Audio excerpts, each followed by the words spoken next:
Bonjour Gabrielle, bonjour Mélissa. Merci d'être ici aujourd'hui pour discuter des récentes annonces du ministre Boissonneau et de leur impact sur nos clients.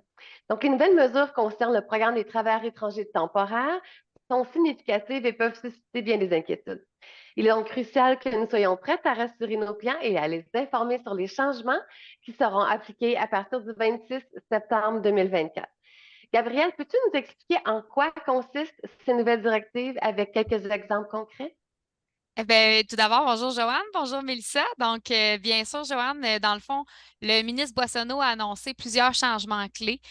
Par exemple, le gouvernement du Canada refusera désormais de traiter les demandes de EIMT, donc les études d'impact sur le marché du travail, pour les postes à bas salaire dans les zones métropolitaines de recensement où le taux de chômage est de 6 ou plus. Ça signifie donc que si un employeur à Montréal, par exemple, cherche à embaucher un travailleur étranger pour un poste à bas salaire, il pourrait se voir refuser sa demande si le taux de chômage dans sa région est de plus de 6 finalement. Donc, cependant, il y a des exceptions qui vont être faites. Sur certains secteurs essentiels, là, comme la sécurité alimentaire, ce qui inclut donc l'agriculture primaire, la transformation des aliments et du poisson, ainsi que les postes en construction et en santé. Donc, un autre exemple aussi concernant la nouvelle limite imposée aux employeurs, c'est qu'ils pourront désormais embaucher jusqu'à 10 de leur effectif total pour des postes à bas salaire via le programme de travailleurs étrangers temporaires, ce qui est une réduction par rapport, dans le fond, aux 20 précédemment autorisés. Prenons l'exemple aussi sur une entreprise de transformation alimentaire qui employait 15 de son effectif via ce programme-là. Elle devra maintenant réduire son nombre à 10 ou moins, ce qui peut nécessiter finalement des ajustements là, au niveau du recrutement. Enfin, la durée maximale d'emploi pour les travailleurs embauchés dans le cadre du volet des postes à bas salaire sera réduite de 2 ans à 1 an. Donc, ça signifie que les employeurs vont devoir se préparer à renouveler les contrats ou à former de nouveaux employés plus fréquemment, ce qui peut avoir des implications financières là, et opérationnelles là, pour eux. Bien, merci pour ces explications concrètes, Gabriel. Il est essentiel que nos clients comprennent ces changements et leur implication pour leur projet d'embauche. Mélissa, comment allons-nous gérer cette transition sur le plan administratif pour nous assurer que nos clients reçoivent le meilleur service possible malgré ces restrictions? Bonjour Joanne et bonjour Gabriel. Nous devons être très méthodiques dans notre approche. Nous allons renforcer nos processus de vérification pour chaque dossier afin de nous assurer que les demandes de EIMT que Visa pour Canada présente sont conformes aux nouvelles règles.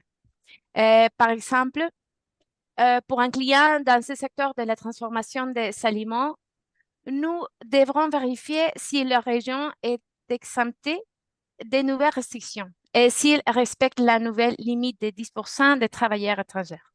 Nous allons également tenir informés de manière serrée nos clients des changements des étapes à suivre et ce que ces changements signifient pour eux, comme l'impact de la réduction de la durée maximale d'emploi sur leur stratégie de recrutement.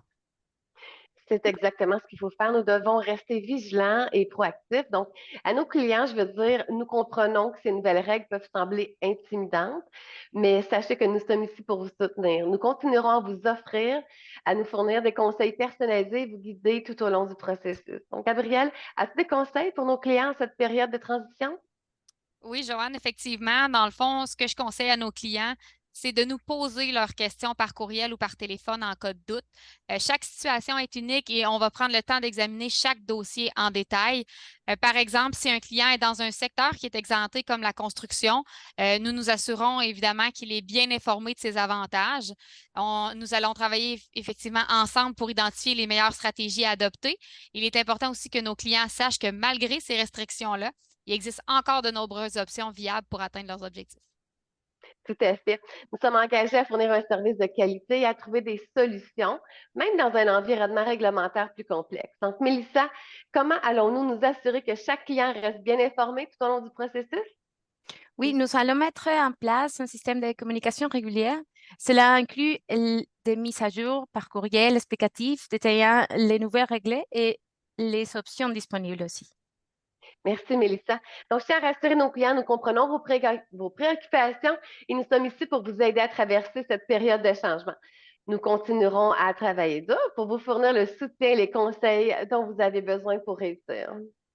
Merci, Joanne. On est prêt, je crois, à travailler main dans la main avec toi pour garantir évidemment le succès de nos clients. Merci Joanne, merci Gabriel. Ensemble, nous nous assurerons que nos clients se sentent en sécurité et bien accompagnés dans ce processus. Au plaisir de faire affaire avec vous. Merci.